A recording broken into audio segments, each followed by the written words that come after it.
Last time on Gaming Through the Ages, I played Crash and Burn from 1993 on the 3DO, which had me racing around in a future apocalyptic landscape on a small variety of different tracks. The future car-like death machine I was racing with had weapons that allowed me to take out my opponents to completely eliminate them from the race. Winning races and destroying enemies rewarded me with cash, which could be used to upgrade my weapons. The coolest thing about this game, however, was the fact that it was a real 3D game using actual polygons, unlike the previous pseudo 3D games we've played. It was pretty rare to see a 3D game in the early and mid-90s, so hopefully the next game we play will also be in 3D. Welcome to Gaming Through the Ages, the series where we take a look at games from many different genres and consoles through time, from 1975 to now in chronological order. Once we reach modern times, we start back at 1975 and explore a different group of games. Viewers of this series were given the opportunity to pick any 1994 game made for the Amiga CD32, Atari Jaguar, or the 3DO. The Need for Speed for the 3DO got the most votes. In this game we get to race around in sports cars, exotic cars and Japanese imports around 7 different tracks while getting involved in police pursuits, hoping that we don't get a ticket or even worse, get arrested. Will we be able to win some races without getting busted? Keep watching to find out. Here we are, we're about to play Road and Track presents The Need for Speed. Wow, look at this full motion video. This is insane. This is really cool videos here they've got of the cars. This is edited really well. See all these supercars.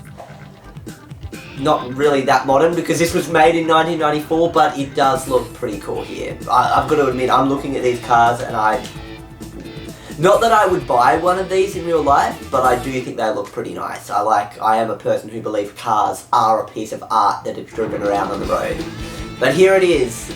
Road and Track presents The Need for Speed with Dolby Surround Sound, and it was published by Electronic Arts in 1994. Why don't you put your butt off the couch and prepare yourself for the outer regions of outrageous? It's so cool to see full motion video in a game. It just adds that extra dimension. Anyway, here is our crazy title screen. Now, before we continue, I want to do one thing. To celebrate my birth year in 1994, I'm officially filling up this blank space above me with the console we're playing this on and the game cover itself, just so there's something up there and it's not just a blank space, because that was bugging me. So there's something up there now.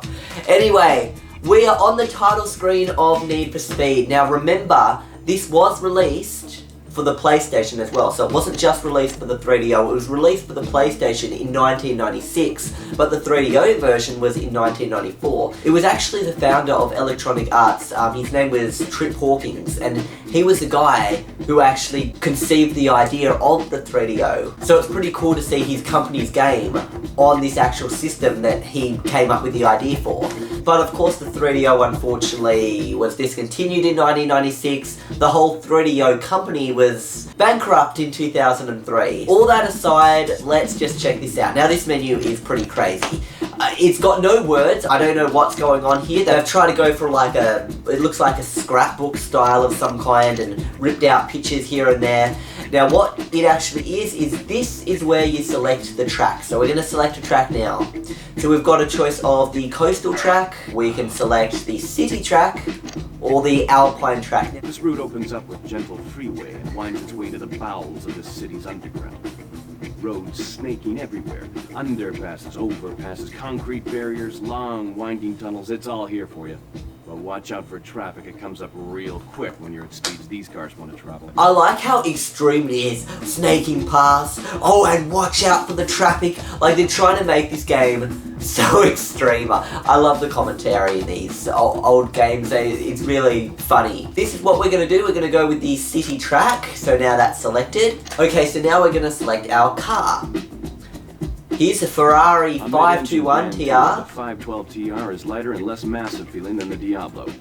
The chassis tends to understeer slightly. Will power oversteer, but doesn't feel especially comfortable doing so. So it's cool, they've even got commentary here about the cars, so they talk about the tracks, they talk about the cars. This whole audio thing with the CDs, this is fantastic, because now that they're moving on to this, games are becoming a lot more involved, and 3D graphics still aren't there yet. So as you can see, they're often using full motion video. Instead of actually showing the real 3D model of the car here, they've decided to show a photo of the car here. We can flip by here to see different cars. We've got a Dodge Viper, we've got an Acura NSX, we've got a Mazda RX-7. Obviously these cars are all 1994 or older because of the fact that this game was made in 1994, so there's no real modern cars here. Let's go with the Diablo, because I am a Lamborghini fan, and this is the most expensive car. The thing is, you start off with all these cars, you don't have to unlock them, so it kind of just throws you into the game. They do have things that you can unlock in this game, but pretty much you get a wide range of cars to start off with. It's not like you're starting this game in like a Honda Civic or Toyota Corolla or something like that. You're in the big cars like Lamborghinis and Ferraris, Porsches right to start with. So let's give this a go with the Lamborghini Diablo. Oh look, there it is. Gull wing doors, zooming around. Unfortunately, I'm gonna warn you, this ain't the graphics of the game, this is just a really cool video that they've made of this car. And the thing about this game too is they've really gone for a realistic approach to cars. The first Need for Speed was really about making an accurate simulator of cars, and it did that really well for the day. In the future though, the Need for Speed kind of moved away from the realism and tried to become more arcadey. Anyway, let's start up our Lamborghini Diablo and race this guy here. Here we go, we're getting put straight inside the car. Look at that dashboard. That is so realistic. Anyway, I'm gonna get our car started up here.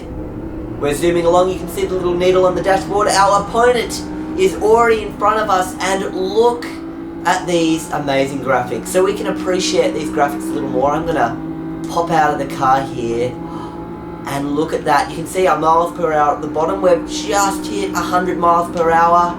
We're zooming past, you can see these 3D buildings going past us. This is so cool. We're going through the city here, we're dodging traffic. We smashed into our opponent, but that has now put us pretty far behind. This is amazing.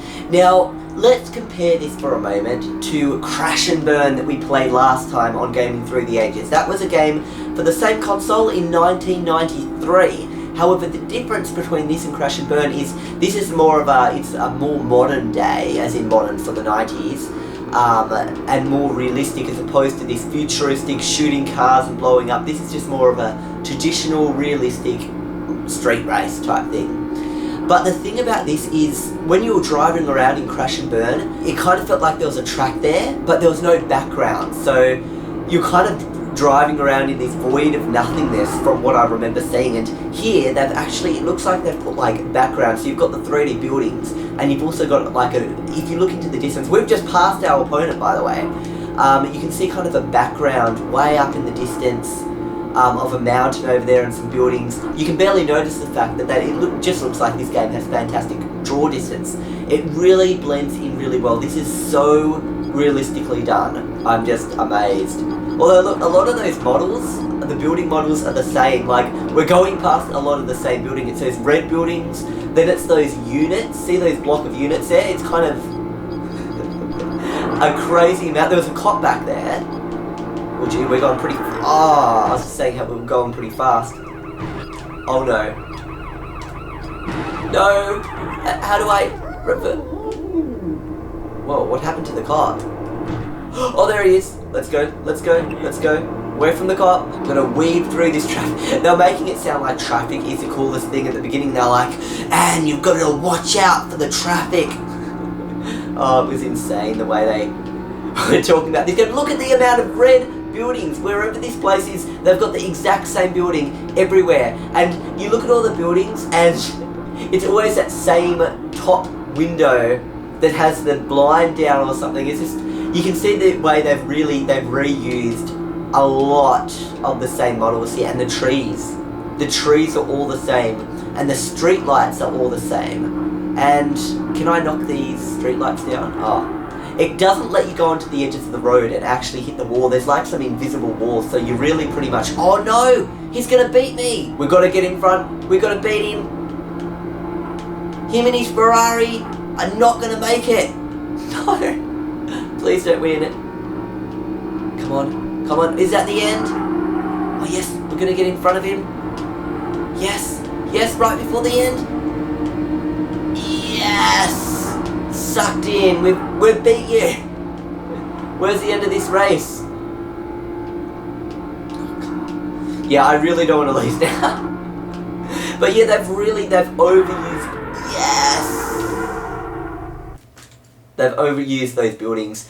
Top speed, 166... Very close. You pulled it off. Next thing you know, you're going to be getting a sponsorship, a race with the big boys. I like how they had like a person, he kind of judged it, like he figured out that we'd only just made it past him. And the cool thing about this is based on how you perform in the race, that guy gives a little commentary that was versing you. He was the guy in the Ferrari. He tells you like how you kind of went, and I think that's pretty cool too, that they've tracked the whole thing. Fill it. And end. Look at all these options we've got now. We've got continue, replay, highlight reel. We should have a little look at the highlight reel and see what it believes are highlights in that race. So the start. Oh, the crash. Oh, that was a pretty cool highlight. Oh, when I zoomed past him, that was cool. So there I was going 149 miles per hour. The thing about me is I'm in Australia, so we go by kilometers per hour. And I know 60 miles is 100 kilometers, so I'm thinking, okay, 120 miles would be 200 kilometers per hour. I'm trying to just think in my head because I always look at miles and I'm like, I think, oh gee, this car, so it's only going 120 kilometers an hour, but that's 120 miles, which is more than 200 kilometers an hour, so, well, which is 200 kilometers an hour. Look at the detail in these car models, even the Ferrari had red lights at the back going on and off, but the actual models themselves do look quite pixelated. Like, to compare to 2D games that we've played of this era, the 2D games didn't look as pixelated as these 3D games do. They looked more crisp and clean. And we're now going to try do a different race. We are going to do the coastal race, then we'll try Alpine. I think we'll also change our car. Let's have a little go, just so we can see different car models. Let's see what a Porsche 911 looks like in this. Oh, there we go, we get to see a Porsche 911 zooming around.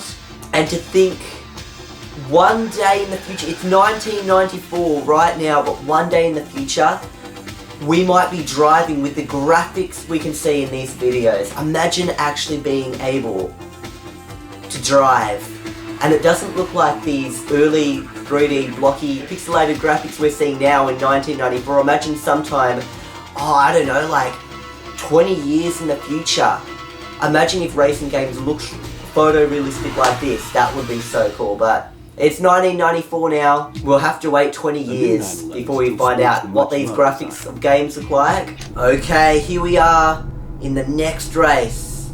Oh, look at this. I like how it's got dashboard views of all these cars. Look at this dashboard here. And you saw the little gear stick. Oh, that is so cool. Okay, let's zoom out. You can really see the curved back of this car. Now, this should be a bit harder because this car isn't as fast as the Lamborghini, so this is gonna be a bit tricky. Oh no! Already? Reverse, reverse. Now, go forward. Once again, there's a lot of reuse of these trees here.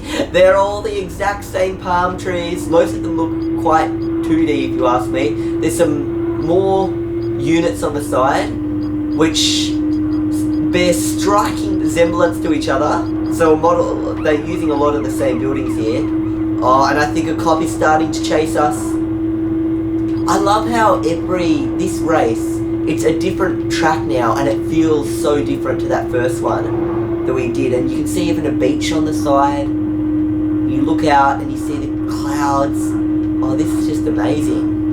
Oh, there we go, we're catching up to the red car. He's so far away, he's pixelated like crazy, but I can tell that he's our opponent just by how fast he's going. We're almost up to that Ferrari. Oh, and another thing I like is, as you pass the police, we just went past the police, did you hear what happened? We heard, wee wee. Like, we actually drove past him, that sound, it was... Whoa, look at that car crash, our car went flipping. Uh-oh. Don't find us, police. This is just insane. These graphics are so amazing. I mean, just 5 years ago, it was 1989 and we were getting amazed by the move to 16-bit. Now we're driving around a 3D world that just looks absolutely incredible. And you can actually go past the car and see all angles of it. And when you crash, you flip around. And you can even skid out. The cops chase you and hopefully they don't catch us because then they'll give us a ticket. But something did look a bit odd there. If you looked into the distance as we went around, that hill looked like it almost popped into place. Like it wasn't there before and it just kind of popped into existence. Another thing about this game is it does feel a little bit choppy at times. The frame rate, the game definitely doesn't feel as smooth as the 2D games that we were playing. We've moved to the world of 3D now. It's going to take a while before things improve, both graphics wise, resolution wise, and, you know, frame rate wise. Did you notice I went slow past a cop and he didn't start chasing me? I wonder if I went really fast, he probably would have then gone woo woo woo and tried to get me. Look at all these winding roads. This world just feels so big. There's these winding roads that go up and down. We went past a city. Then after the city, we've come down to this like cliffside. Wow. Not only is it 3D, it's just this massive world. And there's lots of them. There's lots of different tracks. This is just so cool. And when you remember the days of, what was it, Super Mario Kart, and even earlier, Rad Racer, and I was talking about, like, for the NES, and I was talking about, oh yeah, this is so cool, this basically looks 3D. Once you experience the real 3D, oh, you can't go back, this is just incredible. Bummer, he beat us that time. You handle cops like that, you might want to consider a career move. I don't know. Moonshine, astronauts. Okay, I spelled my name wrong, so I'm just gonna give up there. I'm now Milk because I just don't know how to spell my own name. Let's try yet another track now. There are more tracks that you can unlock. It's not just these 3 tracks. You have to kind of beat the guy in each race to try and unlock the new tracks. Alpine is gonna be the most difficult track. Once again, we'll choose another car. 178. Let's try the Corvette ZR1. Look at how different this track looks. Oh, look at that internal of this car, this dashboard. It's got a digital, oh, you know what, I'm a big fan of those digital displays where you see the numbers like clicking over, 72, 73, 74. What I hate is those displays where it's like this delay and it goes 5, 12, 17, like it skips numbers. I like the ones that go like this. These are really cool, these digital displays. Anyway, let's come outside our car. Whoa! That was an insane crash. Shout me out, Sinitas alive. Oh! I don't say much hello in it.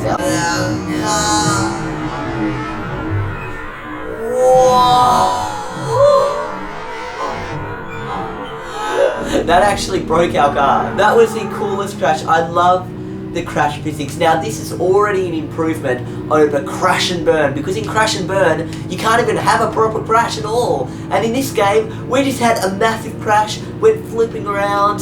The physics here, we've got 3D physics and they are absolutely amazing. Now we're going past tractors. I've got to not get distracted by the scenery, otherwise I'll have another crash. But I had a crash, there's no car damage. So we're still not at the car damage point yet. One day in the future though, I can't predict the future because it's only 1994 now, and unfortunately I'm not from the future. I am literally some random dude growing up in 1994 that's bought this 3DO for an insane amount of money. I could not tell you in the future how games are going to look, but this just is incredible. I hope one day they add car damage. That would be so cool. Oh, come on. Smoke was coming out of the car. Did you see that? White smoke was puffing out of the car. And to think, we started off our journey exploring video games. It was only 19 years ago when we were in the, arcade, and I've got to stop talking on the phone while I'm driving. See, this is what this is why I don't really do much driving in real life, because I get distracted with talking. Just 19 years ago, when we first started playing video games, we had two colours. We're literally black and yellow. It was 2D. We were stuck in a single world. There was no moving across screens. Eventually we moved into the point in like Pitfall where we could move from screen to screen. It was still 2D, but we had more colours, and slowly things just... Gee, I'm a bad driver. Things just got crazy, and colours just exploded when we started getting into the 16-bit era, and especially these 5th generation consoles where we're seeing 16.8 million colours, 24-bit colour here. This is just incredible. And the 3DO, and we're seeing 3D games. Can you just believe, in 19 years that we've experienced of video games, we've gone from two colours on a single 2D screen to just amazingness. And unfortunately, I've just... Hey, pal. Winning isn't about how many cars you total. All right? Remember, it's a license to drive. It's not a license to destroy. He really definitely knows what I've been doing. He watches me. It's so funny that full motion video guy just knows exactly what I'm doing. It really just adds so much dimension into the game. Someone is talking to you, they're talking about what you've done, that you've smashed into all these cars. We're gonna finish up there, but I had so much fun. Just these 19 years, graphics have evolved so much. I really, as I was driving there, I felt like I was really driving along a road. I could see the scenery around me. There was a 3D world. I was going for a nice drive around. Cool supercars. Overall, in the 19 years of gaming that I've been through, this is the coolest game with the best graphics I have ever seen. Hopefully in the future, we keep seeing more 3D games like this. And as much fun as this game was, and how I'd love to just sit here, be chased by cops and try and beat that Ferrari again, it is time to move on to the next game. So where to next from here? The year in the next episode will be 1995, which introduced two new major 5th generation consoles in the US, the Sony PlayStation and the Sega Genesis. Both these consoles were also released a year earlier in Japan. To compare to the super expensive 3DO, both these consoles were cheaper and more powerful. The 3DO was worth $699 when it was first released back in 1993, while the Sega Saturn was $399 in 1995, and the PlayStation 1 was $299. The 3DO supported up to 20,000 polygons per second, while the Sega Saturn and PS1 supported 90,000 polygons per second with textures, lighting and garage shading. When it came to flat shading, the Sega Saturn supported 500,000 polygons per second, while the PS1 only supported 360,000 polygons per second. When it comes to 2D graphics and sprites, the Sega Saturn supported 4 times the amount of sprites and textures per frame than the PS1. For the next episode, pick a game made in 1995 for the 3DO, Sony PlayStation or Sega Saturn. I'll see you guys next time on Gaming Through the Ages.